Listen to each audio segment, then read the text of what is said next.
to all our friends on the 5. Welcome to Hannity. This is a Fox News alert. President Trump goes hard. He goes on the offensive, defending himself, his honor, his reputation, his family against what are unprecedented slanderous attacks and outright lies from the destroy Trump leftist media. And now, after being called out by the president, well, the biased press, they're in a total, complete meltdown mode. It is unlike anything you have ever seen before. Tonight, we've got the greatest video montages of the media's emotional breakdowns. Plus, we're going to set the record straight. We'll expose the media lies about the president, and the president, of course, condemning hate, bigotry, white supremacy, racism. Yes, the things they won't ever tell you. That's tonight's important opening monologue. So last night at a massive rally in Phoenix, President Trump unloaded on the liberal mainstream media, the establishment media, and for good reason. He called out their lies, their propaganda, their agenda, and the fact that they are now just an arm of the radical leftist movement that is in this country. Watch the president from last night. It's time to expose the crooked media deceptions and to challenge the media for their role in fomenting divisions. These are sick people. You know the thing I don't understand? You would think they'd want to make our country great again, and I honestly believe they don't. If you want to discover the source of the division in our country, look no further than the fake news and the crooked media. You know, the president's right. You would think they want to make America great again. You know what? Do they ever talk about solutions to solve the problems this country is facing? We'll get to that later. Now, predictably, after President Trump fought back in a big way, well, it sent the lazy, overpaid, radical, ideologically driven media into a frenzy. For example, here is how fake news CNN reacted. Take a look at this. What we have witnessed was a total eclipse of the facts. Someone who came out on stage and lied directly to the American people. He's unhinged. It's embarrassing. His speech was without thought. It was without reason. It was devoid of facts. It was devoid of wisdom.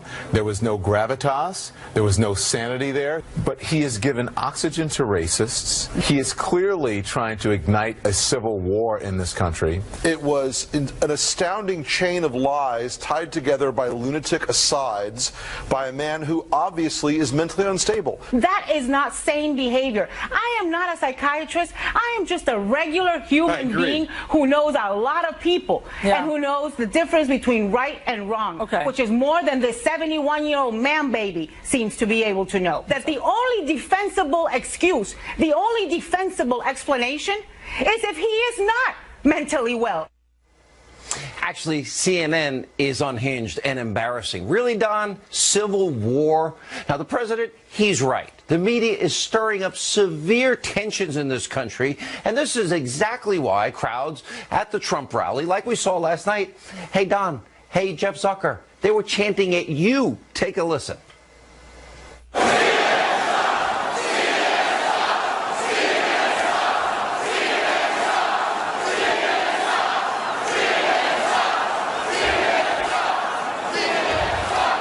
Yeah, CNN sucks. You know what? Have you guys ever thought that maybe those people, maybe they're sending you a message? Hey, Jeff Zucker, CNN, you're the head of CNN.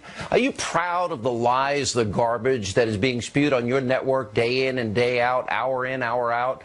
Because guess what, Jeff? You own this rhetoric. You own the lies that your network tells. Now, up next is the deranged conspiracy theory spreading fake news leftists, ideologues over at MSNBC. Take a look. It is a unique situation to have a president go out to the American public like this on live television and lie this way. Members publicly, privately are acknowledging that this guy is a basket case, that he cannot serve, he cannot lead the party. He, in fact, in his heart, does stand with white supremacists. It's a rhetorical disaster, not only for this country and also the political discourse, but also, even though he just will never understand it, his long-term political health. It is deeply disturbing and offensive the way he spoke to the media, but what Donald Trump's speech is not deeply disturbing and offensive. Sadly predictable and unbelievable. Hey, Andy Lack, you're the head of NBC. You now own every one of these conspiracy theories, all the lies that are told on your network. Up next, we have the big three broadcast networks. Let's take a look at how they handled this. Mr. Trump was unrestrained, lashing out in a tirade that started with a call for unity. I've covered a lot of President Trump's rallies, and I don't think I've ever seen him this angry. What does it mean that the president is essentially committing fratricide, screaming obscenities at the Senate Majority Leader, and then bashing two Republican senators in their own home state? Well, George, this was incitement, plain and simple. The president said that journalists hate this country. That's what he told this crowd. This was an assault that went on and on and on. And, George, I've got to tell you, this one felt different. It really feels like a matter of time, frankly, before someone gets hurt. It is just shocking that this is happening with an occupant in the White House. Now, try and put yourself in the position of the president. If you were unfairly lied about, if you were called a racist, one of the worst things you can say about somebody, you know you're not. You have a history of not being racist. You've spoken out against racism your whole life. Wouldn't you feel a need to defend yourself, your honor, your reputation, your character, your family? Well, the Destroy Trump media, they're beyond pathetic, and they deserve now every bit of criticism that they're getting from the president and rational thinking Americans. And finally, there's President Obama's former director of national intelligence, James Clapper. He's now pushing a new tinfoil hat, black helicopter conspiracy theory about President Trump's fitness for office. Now, listen to this nonsense, and then we'll remind you about him because he's a known liar. Take a listen. I don't know when I've listened and watched something like this from a president that I found more disturbing. I really question his ability to, his fitness to be in this office. Having some understanding of the levers that a president can exercise, I worry about, frankly, the access to nuclear codes. Really? Now, let me see if I remember correctly. Isn't that the same James Clapper who lied about surveillance to Congress, who originally said he saw zero evidence of so-called Trump-Russia collusion? Well, he's since changed his tune. Well, I don't know. I guess that's what you have to do if you want to get a job over at the fake news network, the Clinton News Network these days. Let's see. A liar on CNN. Sounds like a perfect match in heaven to me. But here's the bigger point. To the leftist media, everything is President Trump's fault. You know what? He can't say or do anything in their eyes that is right. Here's what I came to the conclusion after last night.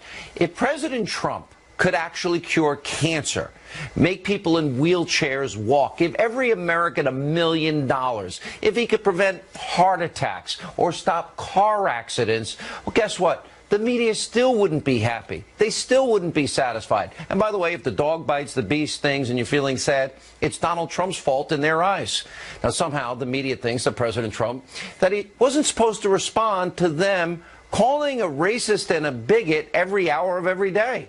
So here's a little reminder of just some of the things the media has said about the president in just the past 2 weeks before last night's rally, which caused the president to respond. Why is President Trump showing sympathy for white nationalists and other hate groups? One editorial board of a big paper this morning calling the president America's bigot-in-chief. He's now given safe harbor to Nazis, to white supremacists. He's so disgraced, not just the Republican Party, but the country. Donald Trump, short of only maybe Woodrow Wilson and Andrew Jackson, is being himself more than any other previous president with disgraceful racial views. That's the truth. He's not pandering to people. President himself. Barack Obama was a black president. Maybe he didn't think that Barack Obama was fit to be in office. He and racial BS, and he's been doing it for decades. Anyone who is in that White House and who is supporting him is complicit in their racism as well. It was disturbing, John. I think we saw the president's true colors today, and I'm not sure they were red, white, and blue. We can surely say his words have absolutely emboldened white supremacists. You know, it's a tough night. I think for normal people, you got a lot of people at home going through Kleenex right now. I'm just hurt. I'm sitting here hurt, and I think a lot of people are hurt tonight. So as the president pointed out last night, when it comes to Charlottesville, at condemning hatred and racism and bigotry, well, the destroy Trump media, they have distorted and misrepresented everything that he has said. They've also neglected to mention the many numerous times he has condemned outright the likes of David Duke, the KKK, neo-Nazis, and white supremacists. So because the media refuses to report the facts and do their job, let's go through them one by one and show every example of the president doing this, highlighting all the examples. Now, we're going to make it so simple and easy for members of the abusively biased press to follow along. We're going to do this. Listen, hear that? Okay, we'll start with the tragedy in Charlottesville. Now, on Saturday, August the 12th, the day it happened, before a madman plowed his car into a group of people, the president tweeted out the following: "We all must be united and condemn all that hate stands for. There's no place for this kind of violence in America. Let's come together as one." Now, then the president went on to say, "We must remember this truth. No matter our color, creed, religion, or political party, we're all Americans first." And after the protest turned deadly, President Trump immediately came out. He condemned the hatred. Take a look yourself. We condemn in the strongest possible terms this egregious display of hatred, bigotry, and violence on many sides. Now, the media went ballistic because President Trump, he dared to tell the truth, and the video proves it. The white supremacists, we all know this, they deserve the blame for starting the violence. And by the way, the revulsion most people feel when they see people like that is natural and normal. And these people should be condemned in the strongest possible terms, which President Trump did. But of course, that was not good enough for the destroy Trump media. So that Monday, President Trump, he came out again and condemned all of these hate groups. And yes, he did it by name. Watch this. Racism is evil, and those who cause violence in its name are criminals and thugs, including the KKK, neo-Nazis, white supremacists, and other hate groups that are repugnant to everything we hold dear as Americans. And the very next day, President Trump, he denounced again these hate groups. Take a look for yourself. We condemn in the strongest possible terms this egregious display of hatred, bigotry, and violence. It has no place in America. I've condemned neo-Nazis. I've condemned many different groups. Now, for the leftist press, President Trump's remarks still, they weren't enough. They weren't said well enough. Instead of acknowledging and accepting the numerous times that the president rightly spoke out against these despicable, disgusting white supremacists, well, the media, they tried to use this for political purposes and bludgeon the president and all conservatives and all Republicans, just like they do every 2 and 4 years, as I have proved again and again right here on this show. They also completely ignored the president's decades-long history of denouncing bigots, racists like David Duke, and it goes all the way back to 1991. Donald Trump, he was on CNN's Larry King Live. All CNN had to do was dig up the tape and show it to you and be fair and balanced and do their jobs and be diligent in their work. But of course, they won't do that. There's also countless video examples of President Trump rebuking David Duke and these hate groups. So-called journalists, maybe you can learn something. Pay close attention. Words matter. What are your views on the Ku Klux Klan and white supremacists? I totally disavow the Ku Klux Klan. I totally disavow David Duke. I've been doing it now for 2 weeks. You're probably about the 18th person that's asked me the question. I didn't even know he endorsed me. David Duke endorsed me? Okay. All right. I disavow. David Duke announced his Senate candidacy, claiming your agenda for his own, or essentially saying, glad that you spoke out. Are you ready before you ask the question? Newt Gingrich said every Republican should repudiate this guy no matter what it takes. And I do. Rebuked. Is that okay? Rebuked. Done. I disavowed him every time I speak to somebody virtually, and, they just keep it going. They keep it going. How would you characterize in more words than one David Duke? David Duke is a bad person who I disavowed on numerous occasions over the years. I disavowed him. I disavowed the KKK. I just did the Today Show, and it was the same thing. And I said, how many times do I have to disavow? Do you want me to do it again for the 12th time? Well, I want to know the record on this. How many times do I have to reject? I've rejected David Duke, I've rejected the KKK, the Ku Klux Klan. From the time I'm 5 years old, I rejected them. What do you see as the biggest problem with the Reform Party right now? Well, you've got David Duke just joined, a bigot, a racist, a problem. I mean, this is not exactly the people you want in your party. That was back to 1991, the year 2000. Hey, ask yourself this question tonight. Why does the media refuse to show you all the examples of the president repudiating vile, divisive people, white supremacists, and other racist groups? The answer is simple. They are agenda-driven. They are radical left-wing ideologues. They are hell-bent on destroying this presidency, the presidency of Donald Trump. Now, we saw it way back during the campaign. Remember, just about every major media news outlet, except the Fox News Channel, was caught red-handed. What were they doing? Colluding with the Clinton campaign. And we've also seen it with the media. They're nonstop, tinfoil hat, black helicopter conspiracy theories, consistently negative coverage of this president. He can do nothing right in their eyes. You may remember this Harvard study. It shows over 90% of the Clinton News Network, fake news, NBC, CBS, their coverage of the president was negative. The media cannot handle the fact that they are now being exposed, as they were last night, as agenda-driven and fake news.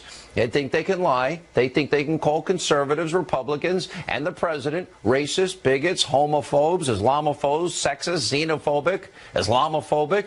They think they can push conspiracy theories about Russian collusion for months on end with no concrete evidence and not be called out and not be exposed. Well, tonight the media's credibility is now gone. They are nothing but propaganda outlets for leftist ideology. They are all basically a bunch of sheep who echo each other. They got their own little echo chamber. They feign moral outrage every chance they can get. They create fake crisis after fake crisis using fake news. And, of course, sources that are not identified, anonymous sources. It's gone from Russia to President Trump going to launch a nuclear war with North Korea to, oh, my gosh, racist.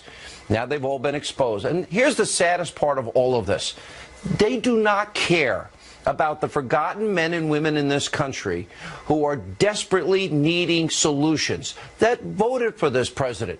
This is a duly elected president that they want to push out of office.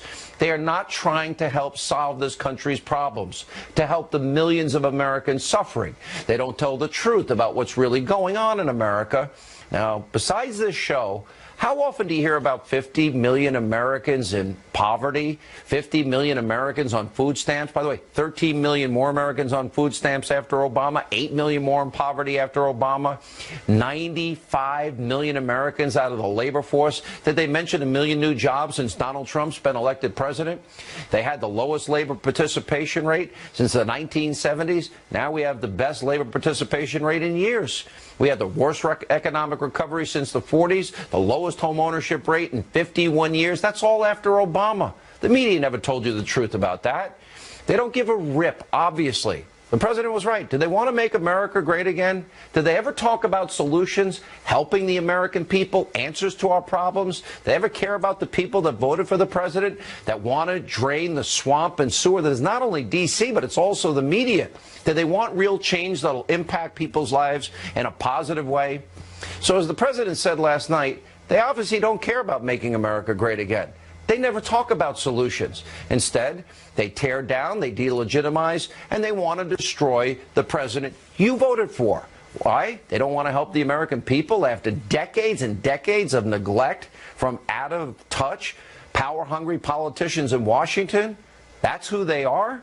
Well, they're getting worse every day, and I don't think it's going to get better. So here's what we will do. We will continue to expose them and their agenda every night right here on this program. And we do thank you for being with us. When we come back, Herman Cain reacts to my opening monologue. That's next. Also tonight, last night, the president hinted he may pardon former Sheriff Joe Arpaio. He joins us here. Talk about that and more straight ahead.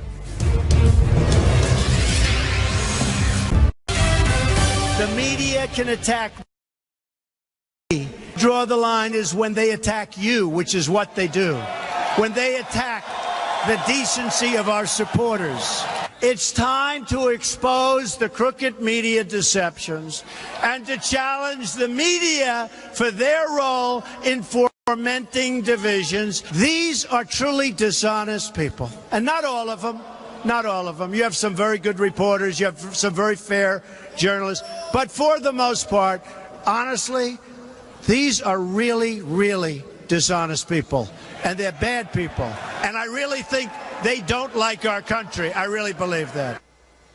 That was more of the president fighting back against the mainstream leftist ideological media last night. And as we laid out in my opening monologue, so-called journalists, commentators from the Destroy Trump media didn't exactly like those remarks and take them in stride. And by the way, they have been in full freak-out mode for nearly 24 hours. Here are some more of the lowlights from the media's post-rally coverage. Watch this. This was a Castro-esque speech in length. This is a man who is not well. He alternated between being a whiny 6-year-old who's had his Nintendo taken away and between being the cranky old man who's out there condemning everyone who doesn't worship him adequately. Donald Trump has been unhinged since he came onto the political scene. This is nothing new. I was watching this speech, and it reminds me of a guy in a bar complaining about his ex-wife. Who are these people that act like they're cheering on a pep rally at a high school basketball game when he's saying some deeply, deeply offensive things about this country? Here now with reaction, former presidential candidate, Fox News contributor Herman Cain is with us. You know, Herman, I think you can identify this. We've been friends for many years. You had a pretty good campaign running, and I think I remember you being right up there at the top of the polls, Herman Cain. And all of a sudden the attacks came, vicious attacks, things I know to be lies. The minute you got out of the race, that was it. We never heard a word again. It all went away. All you had to do was get out of the way. They achieved their objective. The montage of reactions that you have shown, I commend your staff for putting it all together. I don't have time to look at all those different sources. I got 2 words for what you have just shown about the liberal mainstream media. Disgusting lies. They didn't make Russia, Russia, Russia stick, as you pointed out. They are trying to make racist stick. That's not working out too well. And now with the lead of James Clapper, they're trying to make incompetent stick. It's not working.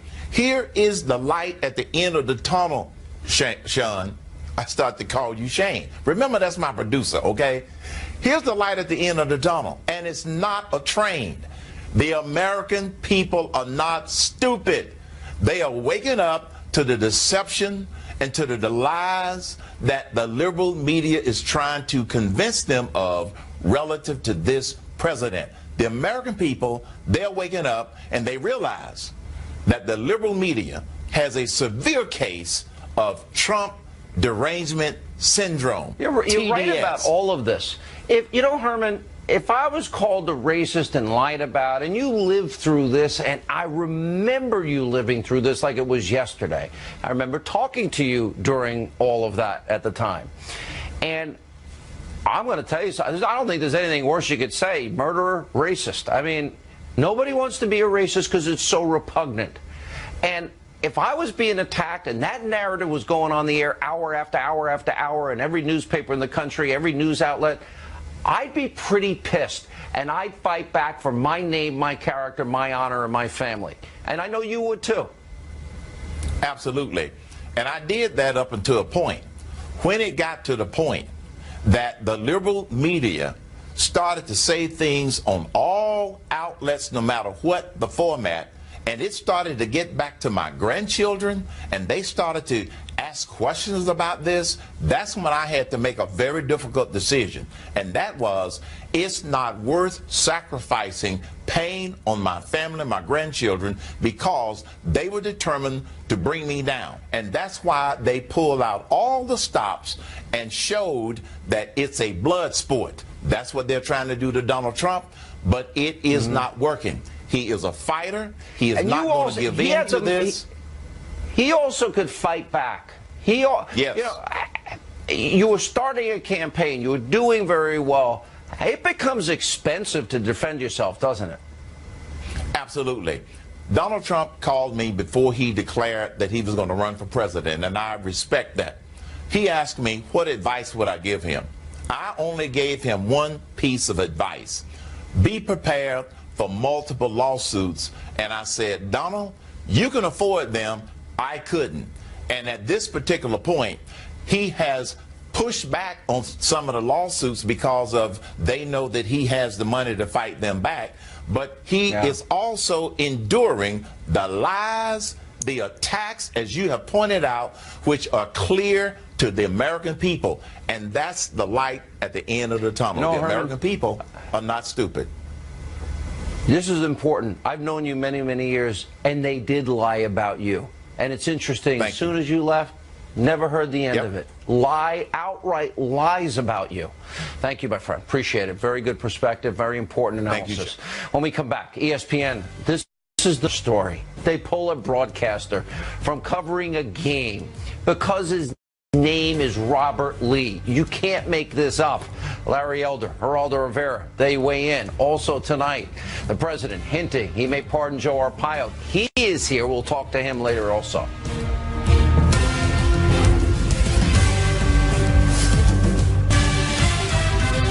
Welcome back to Hannity, ESPN. They have now succumbed to political correctness in the most insane and ridiculous way.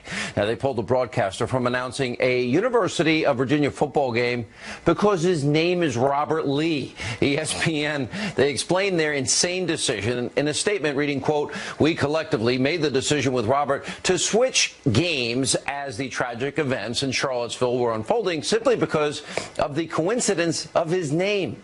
In that moment, it felt right to all parties. It's a shame that this is even a topic of conversation, and we regret that who calls play-by-play for a football game has become an issue. Well, maybe you shouldn't have made it one." Joining us now with reaction, Salem, nationally syndicated radio talk shows, Larry Elder, Fox News correspondent at large, Geraldo Rivera.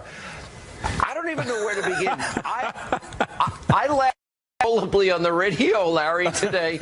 I'm like, this poor guy. And he is a great broadcaster. I actually played some of him. He's a great broadcaster. His name is Robert Lee. He happens to be an Asian American. He's an amazing broadcaster. You can't make this up. It's so stupid.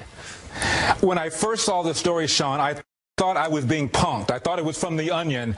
How stupid do they think we are? Do they think Robert E. Lee rose from the dead and decided to pack it all in and become a sports announcer? I mean, Scotty, beam me up. Beam me up. You know, Geraldo, it's not even worth commenting on, but Geraldo, we had the best back and forth on text last night, and I said to you, if I ever dared call Geraldo Rivera a racist, and you're not, your response, you would be apoplectic. We're both street fighters, and Larry is too. I mean, we just are. We all fight. You would go insane. And you would fight back, just like the president did last night, Geraldo. That's how you would be on steroids. Well, I have to say, Sean, that I was very proud to hear him give you that big shout out. It confirmed my thesis that you're the second most powerful person in the country. I thought the president, listen, what Larry suggests, the overreaction of ESPN is absolutely spot on. There is such a political correctness that has gripped the entire commentariat that you venture out at your peril, and President Trump certainly discovered that in his response to Charlottesville.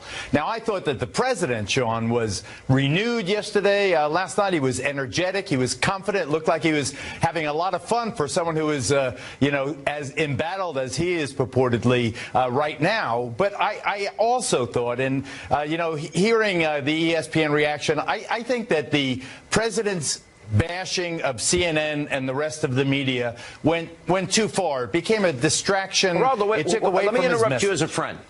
Geraldo, if CNN and the media called you a racist, said things about collusion with Russia that we have no evidence for and weren't true, if they every single day were trying to take you down, questioning your sanity the way CNN is, etc., you would go apoplectic. And the president has a right to defend his honor, his character, his good name and reputation. He does, but one thing about street fighters, you know when you have won.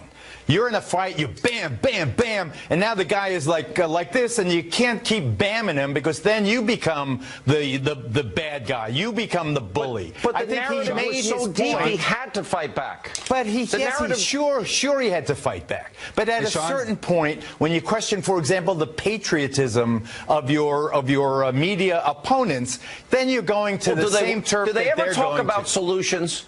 Do they ever talk about fixing the country, helping people in poverty on food stamps out of work? Never! Larry, go ahead.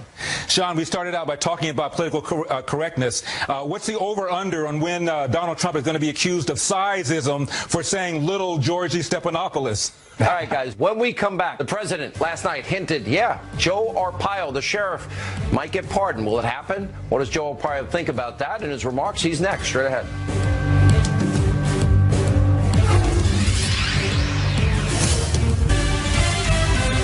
By the way, I'm just curious. Do the people in this room like Sheriff Joe? Was Sheriff Joe convicted for doing his job? That's what.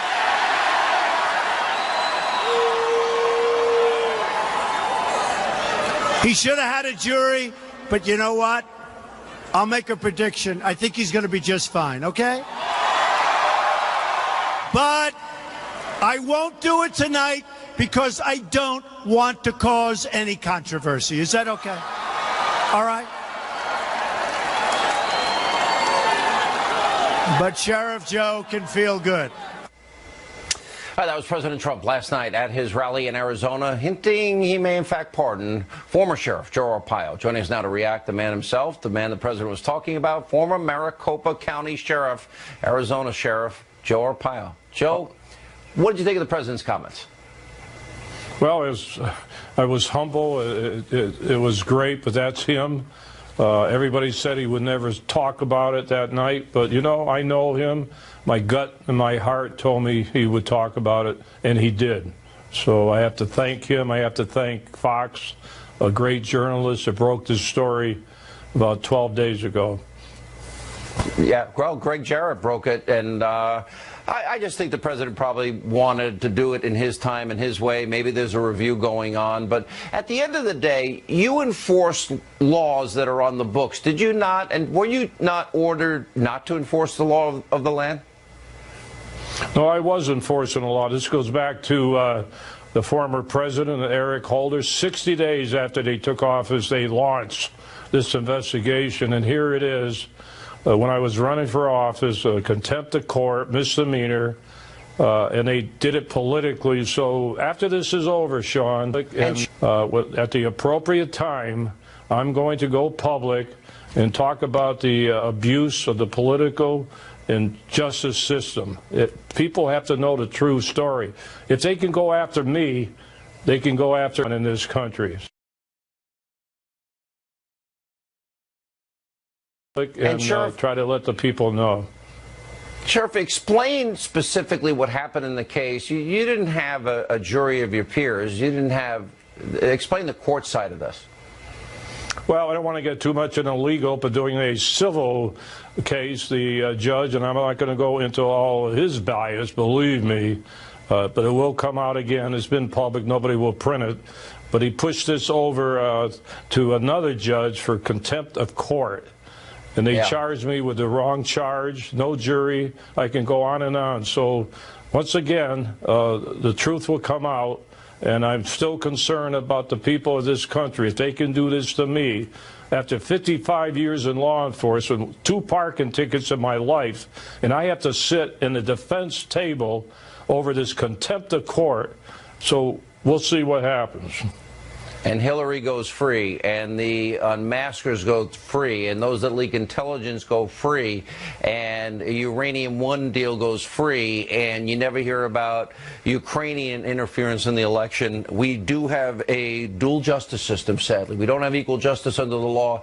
Sheriff, I was glad to hear the president's remarks last night. Certainly, it's reassuring. Thank you for being with us. We always wish you the best of luck. Thanks for being with us. Thank you, Sean.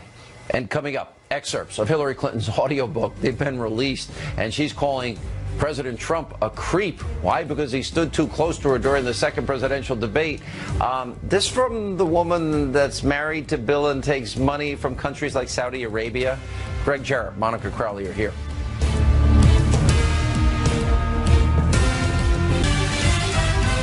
Welcome back to Hannity. Now, I know you've all been waiting for this. Excerpts of Hillary Clinton's brand new audiobook have finally been released. And in one clip, Clinton describes the second presidential debate when then candidate Donald got in her space. Listen to this. No matter where I walked, he followed me closely, staring at me, making faces. It was incredibly uncomfortable. He was literally breathing down my neck. My skin crawled. What would you do? Do you stay calm, keep smiling, and carry on as if he weren't repeatedly invading your space? Or do you turn, look him in the eye, and say loudly and clearly, back up? Turn, look eye, and say loudly and clearly, back up, you creep. Get away from me. Oh. My gosh, invaded the space. He was staring at her and everything, and it made her skin crawl. That says a lot coming from the wife of Bill Clinton. And plus, as you can see here, just as a reminder, Trump was keeping a pretty big distance away from Clinton during that second debate, and he certainly wasn't breathing down her neck. Here with reaction, Fox News anchor attorney Greg Jarrett, conservative commentator Monica Crowley. You know, here's what I remember. I think Bill Clinton was pretty creepy, Monica. I have the names Paula Jones exposed himself, Kathleen Willey, we know that case, Juanita Broderick, we know that case, Monica Lewinsky, that was pretty creepy. And I'll tell you what else is creepy. All the money he took from countries that abuse women, the women are told how to dress, they can't drive, they can't leave the country or even the house in Saudi Arabia, never criticized them. They kill gays and lesbians and persecute Christians and Jews. That's pretty creepy. So are we going to go down this road? Well, apparently we are, Sean, because she's got a memoir coming out next month. Look, Mrs. Clinton did not lose this election because she thought Donald Trump was a creeper in that debate. She lost it because she had an issues problem, big problems with her campaign, a communications problem, a likability problem, and most of all, a corruption problem. So she might still want to live in the field of denial right now. It's not going to help her party because her party is also remains in denial. But for